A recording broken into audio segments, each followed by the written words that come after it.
Well, hi, everybody, and welcome into the Brownwood Lions Coaches Show. A marvelous-looking Monday.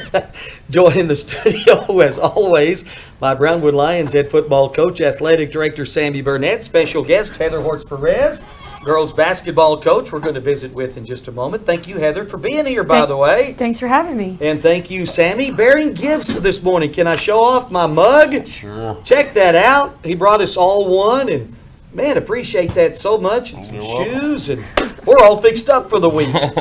Maybe 2 weeks. Absolutely. So how are you, sir? I'm doing fine, Carl. How are you? Everything is wonderful. Of course, we're going to start with a little football. Season ended on Friday night. But, boy, I tell you what, wasn't from a lack of effort. Our kids played hard, and I know that Kennedale knows they were in a game last Friday night for sure. Yeah, I mean, our kids played hard. We just didn't do what we needed to do execution-wise, offensively, with the penalties to win the football game, and defensively, I thought we played a whole lot better. Probably one of the best games we played all year, but yet still gave up some big plays. But all in all, our kids did play hard. I thought our seniors led the best they possibly could. I was real proud of them, and things don't always turn out the way you want it. We struggled this year just with chemistry and working on growth and just understanding who we are and what we're about as kids and as a team, but our kids grew every week. So when it comes down to a program, I'm proud of what our kids did, and I'm proud of what they're going to become, hopefully, and we're going to continue to work hard. And I'm proud of the seniors that we had out there. We didn't have a lot of seniors, but they came out every day. They worked extremely hard. They played their role and gave us an opportunity to be successful. Well, they really did, but the nucleus of the team will be back next year. At one time, Friday night, I know on defense, we had 5 sophomores, 5 juniors at one time, one senior. And that's just sort of, like I said, shows you the state of our program. I really wish, when I was in school and you look at good programs and other programs that I've been a part of, if you're having to play sophomores on the varsity, something's wrong. We're building our numbers back. Our numbers are getting stronger. We haven't had a really strong senior class when it comes numbers-wise, except for the 19 season where we went 11-2. We had a good stable of seniors.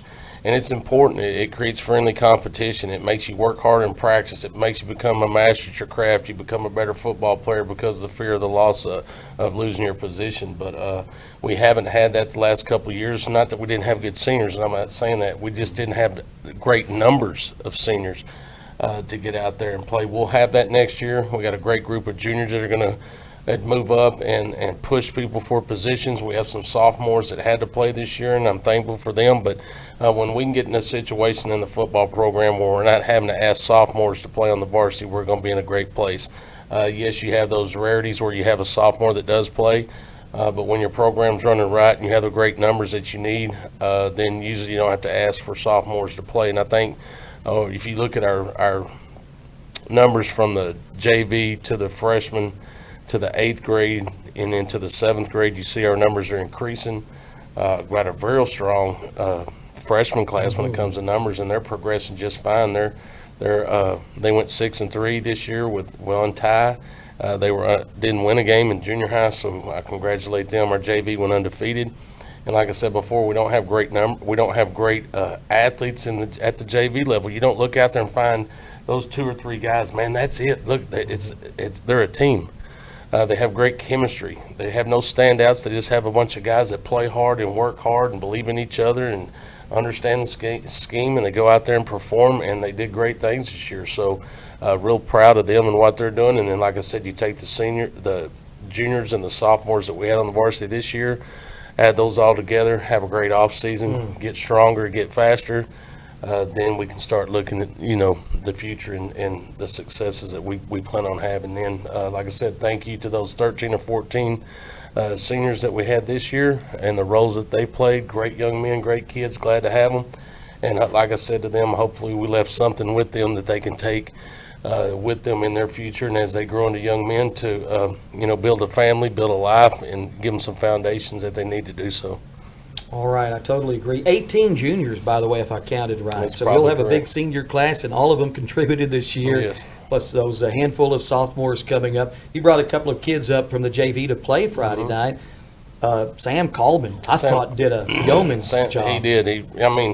I couldn't imagine. I remember getting moved up when I was a sophomore late in the year during district and into the playoffs, and knowing that you're really there to get experience and you'll play just a little bit if they can get you in a couple of plays. But boy, I just thought back to when I was young. If you'd have told me that you're going to start your first varsity football game on Friday night in a by-district championship game, I'd have been like, holy moly. Right. Sam, we could have brought Sam up earlier in the year. We chose not to because, like I said, we wanted to keep that group strong and keep them down there and him continue to gain confidence as a player at the JV level. And I think every week you watch Sam play, he became more destructive. He hit harder. He just got more confidence. He flew around. He understood what the coaches asked him to do, and he became a better football player as the year went on. Then we had an opportunity to move him up in the playoffs and use him because we knew he could play at that level. And I thought he did a fabulous job. If we moved him up 5 weeks ago, he probably still lacking the confidence. Can I really play at this level? But for him playing at the JV, if you went to those games and saw him, he was the hit man. He was knocking people out, and every week it became more violent. And that's what we wanted. And he went up on the varsity and he played extremely well. I was really pleased with him. All right, so the season is a wrap. We look forward now to redistricting is our next big thing. So any thoughts on that? Well, there's a lot of stuff floating around. You never know. We could go west. We could go south, which would be Region 4, or we could stay right where we're at. They're saying, Padilla's predicting the number to be 1299 at the top and 900 at the bottom, which means that probably it would mean Heritage would be gone, and they'd probably move China Spring back into our district, and we'd stay right where we're at. I've heard that. I've heard that we may go west, so who knows? You never know with the UIL and what they got going on and what the numbers are going to be. It should be in December. We should get the numbers from the UIL to see what classification. Most people are in Division 1 or Division 2, and that'll help you make your schedule out so that you at least know what classification you're in so that you can work on a schedule. And then what district you're in or region at that point is up in the air. All right. Hey, Coach, I just wanted to thank you, making our job easier every week during the football season. Appreciate all that you've done for us, and we'll continue to do, and all your time that you grant us here on the Coaches Show every week. And I know you're a busy man with your AD duties and You bet. It's everything important, else. though. This radio show is very important to me, and I hope that there's meaning in it, and I hope that people get out of it what they're listening for. All right, we'll have we will have a Triple T Player of the Week coming up in a few moments. Before we get to Heather, what else is on your list, or as we backtrack a little bit? Well, last week's results, basketball boys played their first game against Lipan, and Lipan's a school that plays basketball only. I think they don't have a football team. And so they focus on basketball year-round, and our boys took their lumps. Talked to Coach, very positive. He said they played well with them. They were down by 17 at half, and then they came out the second half and just got gassed. Well, that makes sense. I mean, you think about in football, those first couple of games, man, you're just trying to get through them without cramps, and you're substituting kids because you just hadn't gotten game shape yet. And you can't get in game shape until you play game speed. So they're going through that, and Lipan probably goes after each other every day. Since August. So they're probably in a lot better shape. He said they just simply got gas, but Coach Parker's doing an amazing job. He's come in and he's put a program together that's very organized and structured and extremely strong work ethic. Our kids are in the gym all the time. They're in the weight room all the time. Our numbers are good. So once they learn his scheme, you got to give him time as well. Kids are going to go out there and play this year, but you really won't see what kind of program he has for until 3 or 4 years at least. And once you see that and the kids know that's what it is, he's going to have a good program. Like I said, not the start that they wanted, but I look for great things in the future from them. And then, of course, our girls played Merkel and were successful, but I'm not going to take the thunder from Coach Hortz. I'll let her tell her about her 2-0 start on the season and tell her about her underclassmen and our younger programs, and then I'll be quiet. Hey, we do have boys basketball at the Coliseum tomorrow. I get to do the PA for that. And then we won't steal Heather's thunder. But the girls will play at 5 o'clock and 5 o'clock and 6:30 at Warren Gym. So our JV and freshmen will go at the same time in 2 different gyms. And our varsity will play at 6:30. Our boys will play at 3:30 and 3:30 in both gyms at Warren Gym. And our varsity will play in the Coliseum at 5. So here's how you do it. You go watch the JV freshman boys from 3:30 till that game's over. You stay and watch the girls from 5 are from 5 to 6:30, or you run over to the gym and you watch the boys play at the Coliseum, and then you run back over to Warren Gym and you watch our girls go 3-0. You should have plenty of time to do I that. do, man. It's going to be a track meet. It I will thought be. I thought about running back and forth, but I wouldn't make it out the parking lot. Derek said he'll give you a ride. He'll be back and forth from the Yeah. girls to the He will be. boys. There's going to be a lot of basketball going on what is that? Tuesday, yeah. And then after the game, Howard Payne plays, I think. Yeah, after got a the chance to boys' go basketball. 3-0 for the first time in Yeah, that's 14 awesome. or 15 years. Yeah, I got to speak to Natter the other day, Yeah. and he was at a signing, and I got to speak to him and congratulated him. But he's liking what he's doing, and they haven't started the season off great. Let me see if I can get that out. Yeah, of course, the boys play Brock, 5 o'clock at That's the right. Coliseum. Brock, yes. Yeah, and girls with Lake Belton. All right, good stuff. And yeah, Natter starting 2-0 Yep. as the head coach of the Howard Payne Jackets. He's got some athletes out there. They look good. All right, Sting 'em. Sting 'em. Coach, you want to, that's it, right there. Yeah. Me and Hortz. Yeah. I got caught the other day, Saturday, leaving the stadium during this song, so I had to join in and do the There Stingham's you with go. everybody else right there. Right. Hey, by the way, Howard Payne, congratulations, Coach Bachtel, 7-3, best season they've had Yes. in a long time. Yep, they've done a great job. Coach Dalley's doing a great job. Their program's turned around, got great leadership and Hunter Sims, so it's expected. They got great people in great positions. And they got a lot of kiddos that'll be back, too. They're Mhm. going to be really good in the future.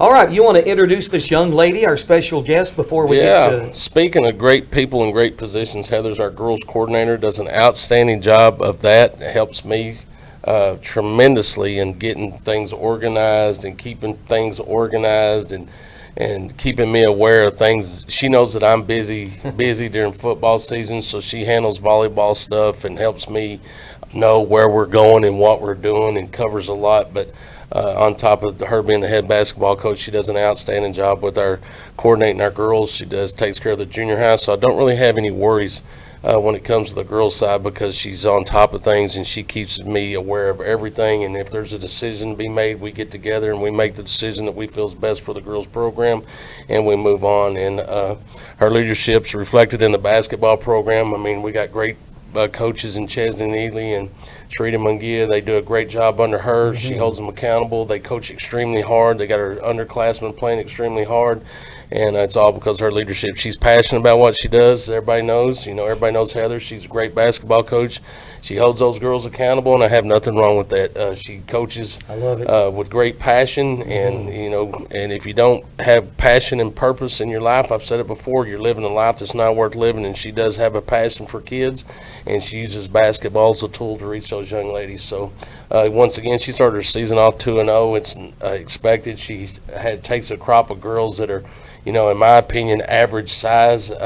Girls that just want to be in her program and play basketball, and she turns them into quite the basketball players. So our head girls basketball coach and girls coordinator, Heather Hortz. All right, Heather, thanks for being here. In addition to that, she drives the bus. She drove does for the everything. volleyball team. She helps with the Lionettes.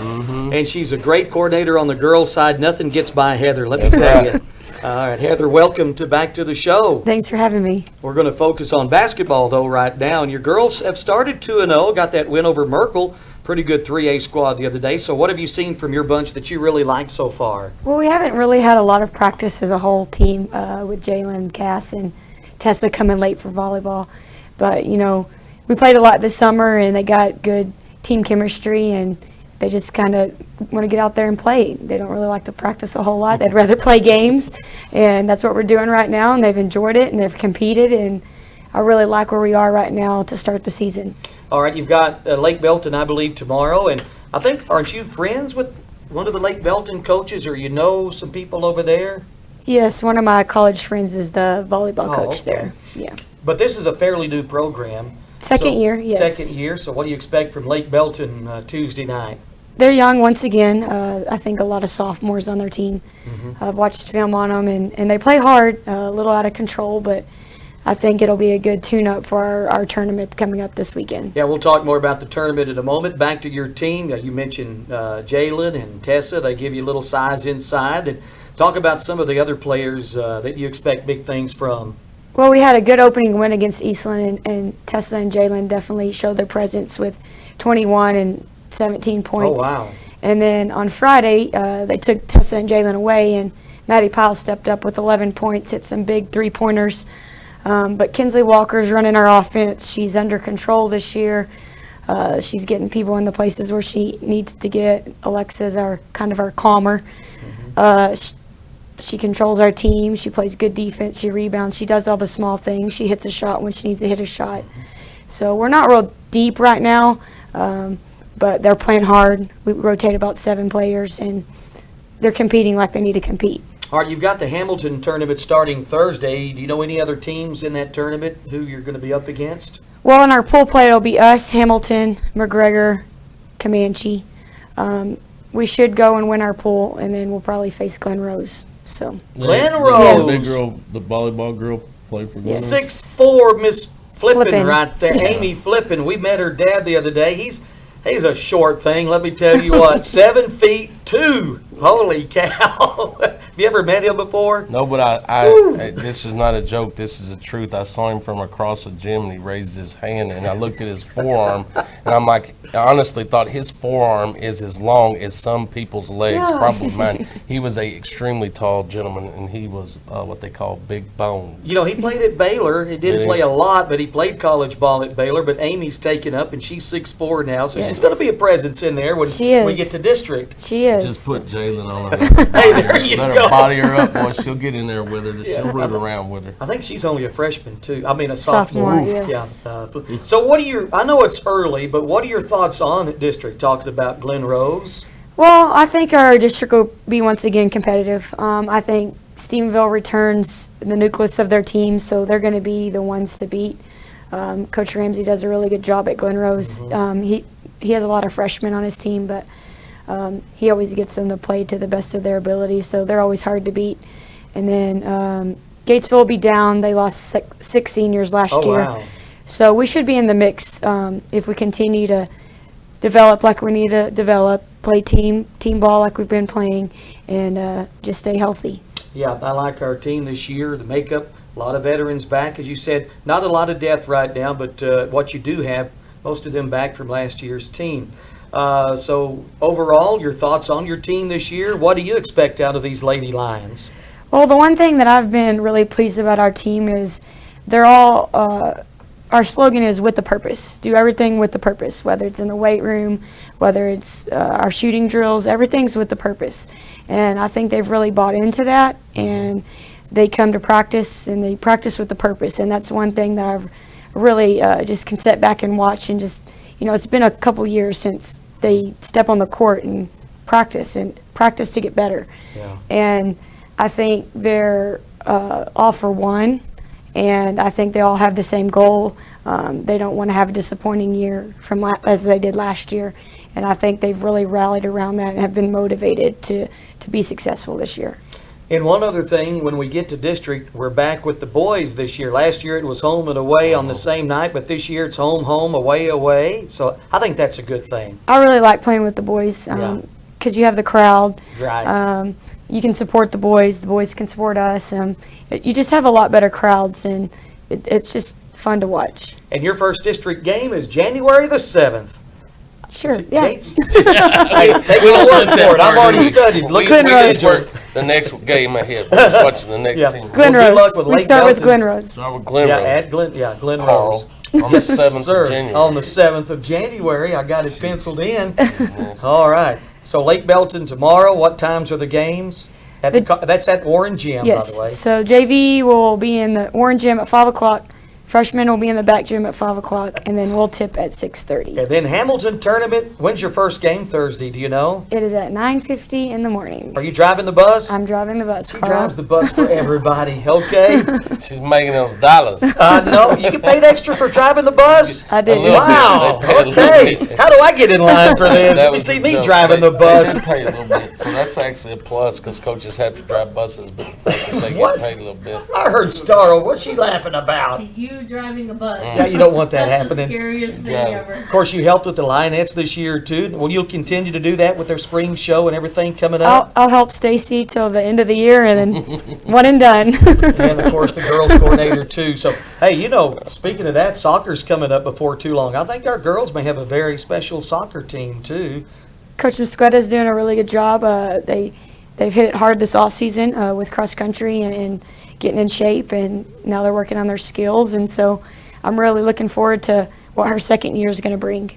I met her dad at the Howard Payne game. He ran the clock on Saturday, Raul Mosqueda. We had a nice little visit there. So good family, good people right there. They live down the street. Oh, really? Yes. So they're not, never mind. I say they're not far from Derek then, right? Exactly. If you live in Brownwood, it doesn't matter where you live. It's just down the street. And I love it. Me too. So I know your other half is a big OU fan. Yes. What was he going through on Saturday? Punishment. It was funny. He was in sorrows, and I walked in and I just started laughing because I love it. Yeah. Baylor Bears took them down. Sick 'em Bears, Richard. We all predicted the Baylor to win that game. Sorry, Richard, if you're watching here. All right. Well, Heather, thank you for being here. Thanks, Carl. Absolutely. Always enjoy your time, and we'll be ready for some Lady Line basketball. Coach, good stuff right there. Yes, sir. It's the time now. There it is, the Triple T Brownwood Lions. It's our last player of the week. Yeah, And before we do that, I want to just acknowledge the fact that Owen Huntsinger just had surgery Friday. It was a long surgery for his knee, ACL. So keep Owen in your prayers if he's listening. Want to know that we're thinking about him. You know, for a kid that gets injured, and you know Taylor Bessina just went through major knee surgery. We've had girls, Anasa Leach is coming off a major knee surgery, and hopefully she'll get to play some basketball. And you know, we have a lot of them. Soto is coming off of one, and those kids sort of get lost sometimes, or they feel lost when they're not with their teammates or with their peers. So I just want them to understand they're a vital part of what we do, and they find ways to still be involved. Like Nasa and Marion were trainers for us, and then they're helping in basketball and doing all that. So they'll be getting back to basketball and softball. And I know that Taylor and Owen may not be able to play baseball this season. They're great baseball players, but hopefully they can get back. You know, the body heals. If you know, the more positive you are, the quicker that body can heal. So we're wishing them well and hoping that both of them get back soon. me too. Owen, our second baseman, and Taylor plays outfield, so hopefully they can get back for baseball. Now to the Triple T Player of the Week. It's pretty easy for this week. Ethan Bessina had 7 solo tackles. I had 7 tackles, 3 solos. He never missed a snap on defense or offense. He played both sides of the ball all night long. He's been the rock, the anchor for our program for 3 years at center. Did a great job of leading the team this year, and when we started looking at who that person can be, it was pretty easy for us to pick Ethan. I mean, he just exemplifies what we see in a Brownwood Lion and what the example that we want the young people to see. But Ethan is a solid human being. He's a great person.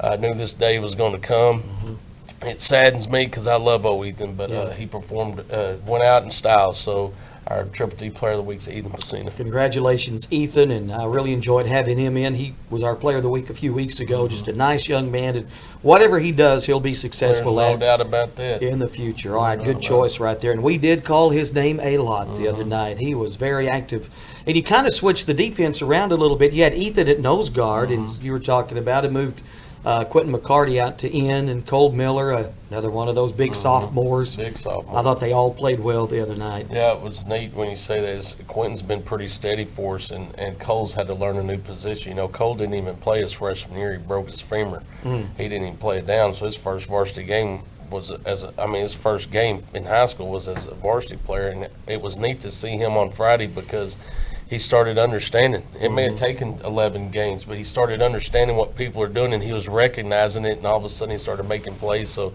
maybe that light switch just sort of, you never know when that light switch is going to kick on, but it was neat to see him talking to coaches and saying they're doing this, and I'm calling it, and they're doing that, and it helped us out. So a lot of growth, I think. All right, congratulations, Ethan Pacina, Triple T Player of the Week. All right, great show today, Coach. Anything else that you have? I just thank those that make this show possible. Auto Glass Magic, Avalon Custom Homes, Brenner Auto Group, Syntex Body and Paint, Syntex Equipment Sales, Citizens National Bank, Dan Hill Containers, Dr. Bond Young, Dr. Pepper Bottling Company, Edward Jones Investment, Hendrick Medical, Howard Enterprises, Hunt for Pete's, Landmark Life, MC Bank, Painter Johnson Associates, Smith & Sharp Agencies, Sonic Drive-In, Stanley Chrysler, Texas Bank, The Real Talk with Chad Valdez podcast, Weldon Wilson Electric, Western Bank, and Willie's Teas. Thank you again for the goodies. I love the mugs. You're quite welcome. And it's funny, I was admiring Scott McDaniel's shoes in the booth the other day. I said, Hulk, I'd never heard of that. And he said they're the most comfortable they're shoes very I've ever had. comfortable, but they just so happen to send me the wrong size. Man. And I've worn those like 2 or 3 times maybe. So they're yours. They don't fit my feet. I shall wear those proudly. Thank you so All right. much. You're welcome. Heather, thank you for being here as well. Thanks for having me. Hey, I see you hiding my shoes right there. All right. What size shoe do you wear, Coach? 10. Oh, 10. girls? Holy moly. and So women. what is that in boys? 8.5. 8.5? Oh, okay. All right, they won't I wear fit you 9. anyway. Yeah, that was wrong size to me. All right, Coach, thank you so much. We'll visit again on Wednesday. You bet. Have a great day, Brownwood. Thanks to our producer, Star, back there as well. Our Lions Coaches Show every Monday and Wednesday at this time here on KOXC 101.3. Video streamed on the KOXC KBWD Facebook and at KOXC.com.